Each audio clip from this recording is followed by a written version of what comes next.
আমরা আজকে আপনাদেরকে দেখাবো কিভাবে শর্টস ভিডিও ইউটিউবে সারলে প্রপার যে নিয়ম আছে, গাইডলাইন আছে বা রুলস আছে, প্রপারভাবে মেনটেন করে সারলে ভিউজ বেশি হবে, সাবস্ক্রাইবার বাড়বে এবং ওভারঅল সব দিক দিয়ে প্রফিট হবে। সেই বিষয়টাকে আপনাদেরকে আমরা দেখানোর চেষ্টা করবো। তো সর্বপ্রথম আমরা যাবো হচ্ছে ইউটিউব প্ল্যাটফর্মে। আমরা এখন ইউটিউব প্ল্যাটফর্মটা ওপেন করতেছি। এর পরবর্তীতে আমরা যে চ্যানেলে আমাদের ভিডিও সারবো সেই চ্যানেলটা সিলেক্ট করবো। আমি সারবো হচ্ছে এই বাদশা 149 টিম ওয়ার্ল্ড যে চ্যানেলটা আছে এই চ্যানেলের মধ্যে ভিডিওটা, কারণ এই চ্যানেলে আমার মনিটাইজেশন অন আছে। এই চ্যানেলের মধ্যে ভিডিও ছাড়লে আমি টাকা পাই, যার কারণে এই চ্যানেলে ভিডিওটা ছাড়বো। ওকে, এরপরে আমাদেরকে আসতে হবে প্লাস আইকনে। প্লাস আইকনে এসে আমাদেরকে এখানে দেখেন ভিডিও, প্রথমে ভিডিও, সরি একটা কল এসেছিল যার কারণে চাও। এখানে দেখেন 4টে অপশন আছে। একটা হচ্ছে ভিডিও, দ্বিতীয়টা হচ্ছে শর্টস, তৃতীয়টা হচ্ছে লাইভ, চতুর্থটা হচ্ছে পোস্ট। ওকে, আমরা যেহেতু শর্ট ভিডিও সারবো তাই আমাদের শর্ট সিলেক্ট করবো। শর্ট সিলেক্ট করার পরে এখানে অ্যাডে চাপ দেবো। অ্যাডে চাপ দেওয়ার পরে এখানে অনেকগুলো ভিডিও বা অনেকগুলো আমাদের ফোনে যেসব বিষয়বস্তু রয়েছে সেগুলো আমরা সিলেক্ট করবো। এখানকার মধ্যে আমরা যেহেতু এই ভিডিওটা সারবো, এই ভিডিওটা আমরা এখানে চাপ দিলাম। এখানে ওটা মার্ক হলে দেখেন 1 নাম্বার লেখা হচ্ছে। এর পাশাপাশি আরো একটা যদি সিলেক্ট করি তাহলে 2 লেখা উঠবে। এই দুইটাই একসাথে আপলোড দেওয়া যাবে। এই জন্য আমরা দুইটা দেবো না, একটা দেবো। এই জন্য একটা মার্ক করেছি, এখানে নেক্সট করলাম। নেক্সটের পরে আমরা ওই ভিডিওটা এখানে দেখতে পারবো যে আমাদের ভিডিও যেটা সারবো সেটা দেখতে কীরকম। এখান থেকে আমরা ওই ভিডিওটাকে দেখতে পারবো। তো আমি দেখতেছি না। এরপর আমরা হচ্ছে এই যে ভিডিওটা চালু হয়ে গেছে, এখান থেকে আমরা ভিডিওটা দেখতে পারবো যে ভিডিওটা দেখতে কীরকম। ওকে, এরপর আমরা এখান থেকে ফিল্টার সিলেক্ট করবো। ফিল্টার দেখেন এক একটা ফিল্টারসে এক একটা আসে, কোয়ালিটিটা একটু অন্যরকম হয়ে যায়। যেহেতু আমাদের এই ফিল্টারটা বেশি ভালো মনে হয়েছে তাই আমরা এই ফিল্টারটাকে নিলাম। ওকে, এরপরে আমরা নেক্সট ক্লিক করলাম।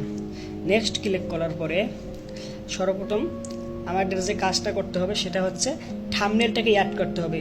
ভিডিওর সবার প্রথমে যে দৃশ্যটা শো করবে সেটাকে আমরা সিলেক্ট করব। তো এখান থেকে আমরা এভাবে টানতে পারবো যে কোন দৃশ্যটা সবার সামনে রাখলে বেশি ইন্টারেস্টিং হবে, মানুষজন আগ্রহ পাবে। ধরেন আমি সাপোজ এটাই কি এভাবে রাখতেছি যে হা করে রয়েছে রিপন মেয়ে, এটা দেখে মানুষজন ইন্টারেস্ট হবে আমার কাছে মনে হচ্ছে, যার কারণে আমি এটা রাখলাম। এটা হচ্ছে ভিডিওর সামনে যে শো করে সেটা আর কি এটাই। ওকে, এই যে কলম আইকনে চাপ দিয়ে আমরা এটা করতে পারবো। এরপরে আমরা এখানে টাইটেল লিখব।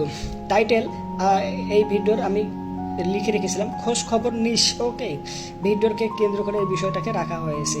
ওকে, ভিডিওর মূল টাইটেল হচ্ছে এটাই। ওকে, রাস্তার পাশে ধানের শীষ বন্ধু তুই আমার খোঁজ খবর নিস, এমনটা বলা হয়েছে, যার কারণে আমি খোঁজ খবর নিস লিখে রাখছি। ওটা পেস্ট করে দিলাম।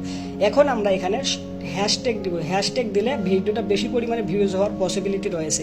হ্যাশট্যাগে আমরা চাপ দেবো। হ্যাশট্যাগ লিখে এখানে লিখবো প্রথমে ফানি লিখলাম। দেখেন FU লেখছি, বাকি যে ইয়েগুলো রয়েছে এই রিলেটেড যে হ্যাশট্যাগুলো রয়েছে ওগুলো কিন্তু ডিজিট থেকে এর নিচে শো করতেছে। এখানে আমরা ফানি চাপ দিলাম। এরপরে আবার FU লিখলে এর পরবর্তীতে দেবো ফান। তারপরে দেবো এটা যদি শর্টস ভিডিও তাহলে একটা শর্টসের হ্যাশট্যাগ দিলাম। এরপরে ধরেন ভাইরাল, VAIRAL ভাইরাল। এরপরে ধরেন ট্রেন্ডিং, TRE, মানে আমি যে বিষয়টা লিখবো 2-1 ওয়ার্ড লিখলে সম্পূর্ণ ওয়ার্ডটাই আয়া পড়বে, 2-1 অক্ষর লিখলে পরবর্তী ওয়ার্ডগুলো আয়া পড়বে। ওকে, দ্যাটস ইট। তারপর কোন দিচ্ছে ভিডিওর সময় কল দেওয়া খুব বিরক্ত লাগে গেল। এর পরবর্তীতে হচ্ছে আপনাদের for you, FOR for you. এরপরে ধরেন আপনার সাপোজ এটা যেহেতু বাংলাদেশ কেন্দ্রিক ভিডিও, বাংলাদেশ আমি দিলাম, বাংলাদেশ একটা হ্যাশট্যাগ দিলাম। এরপরে ধরেন বাংলা। আর এই ভিডিওর মধ্যে যেহেতু রিপন মিয়া রয়েছে তাহলে রিপন মিয়ার একটা হ্যাশট্যাগ দিই, REPON রিপন মিয়া। এভাবে আমরা এখানে 100টা ওয়ার্ড পর্যন্ত লিখতে পারবো। এভাবে আপনারা গুরুত্বপূর্ণ 100টা ওয়ার্ড লিখবেন, যেগুলো দেখে মানুষজন যেন মানে ওই যে ভিডিওটা আপনারা আপলোড দিচ্ছেন সেটা যেন ওই হ্যাশট্যাগুলো কেন্দ্রিক হয়। এরপরে দুটা হচ্ছে কমেডি।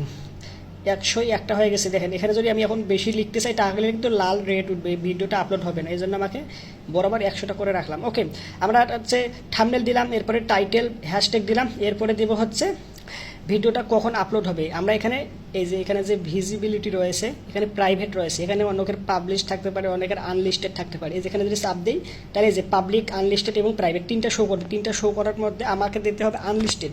আনলিস্টেড দেওয়ার পরে এখানে শিডিউলে চাপ দেবো। শিডিউলে চাপ দেওয়ার পরে এই ভিডিওটা আজকে হচ্ছে 4 তারিখ, আমি 4 তারিখ সিলেক্ট করলাম। এখন সময় আপনারা দেখতে পাচ্ছেন এই যে 6:43। এই ভিডিওটা আমি চাচ্ছি বরাবর 7টার সময় পাবলিশ হবে, যার কারণে আমি 7 দিলাম। আর এখন বর্তমান সন্ধ্যার সময়, যার কারণে আমাকে PM দিতে হবে। এরপর আমি ওকে করলাম, দেখেন 4 তারিখ 2025 সাল 7টা, মানে সন্ধ্যা 7টার সময় ভিডিওটা পাবলিশ হবে। মানে এখন থেকে, এখন বাজে 6:43, মানে সকাল কত হচ্ছে 17 মিনিট কম 17 মিনিট পরে এই ভিডিওটা আপলোড হবে। ওকে, এখন আমরা এখানে রিলেটেড ভিডিওতে চাপ দিলাম, মানে ওই ভিডিওটার মধ্যে অন্য আরেকটা ভিডিও মানুষজন যেন দেখতে পারে, নিচে যে অপশন রয়েছে। আর এটা যে এখানে এটা গেল। এরপর আমাদের আর কিছু করতে হবে না, এখানে জাস্ট AI ট্রেড কন্টেন্ট, এখানে যাব। এখানে যাওয়ার পর এটা নো করে দেবো, কারণ এটা AI কন্টেন্ট না, এটা হচ্ছে অরিজিনাল কন্টেন্ট। যদি AI কন্টেন্ট হতো তাহলে আমাকে এখানে ইয়েস করে দিতে হতো। এখন যেহেতু এটা AI কন্টেন্ট না, এটা আমাকে নো করে দিতে হবে। ওভারঅল আমরা সব কিছু দিয়েছি। এখন আমি যদি পাবলিক শর্টসে চাপ দেবো, এখন দেখেন এটা আপলোড হচ্ছে। ওকে, এই যে ইওর ভিডিও। ওকে, যে এই ভিডিওটা এখন আমাদের আপলোড হচ্ছে, খোঁজ খবর নিস। এই যে সবার উপরে আপনারা দেখতে পারতেছেন, আর 20 সেকেন্ড লাগবে আপলোড হতে। তো প্রপার এভাবে আমরা যদি ভিডিও আপলোড দিই তাহলে আমাদের ভিউজ বেশি হবে, সাবস্ক্রাইবার বাড়বে, ওভারঅল সব দিক দিয়ে পারফেক্ট হবে। তো এইভাবে আপনারা মেনটেন করার চেষ্টা করবেন। ভিডিও সারার সময় সমস্ত রুলস আমি দেখে দিয়েছি। তো আপনারা এরকম আরও ভিডিও চাইলে অবশ্যই কমেন্ট করে জানাতে পারেন। ভিডিও লাগলে চ্যানেলটা সাবস্ক্রাইব করে না থাকলে দ্রুত সাবস্ক্রাইব করেন। সম্পূর্ণ ভিডিও দেখার জন্য আপনাকে জানাচ্ছি ধন্যবাদ সম্পূর্ণভাবে। Bye, thanks you very much.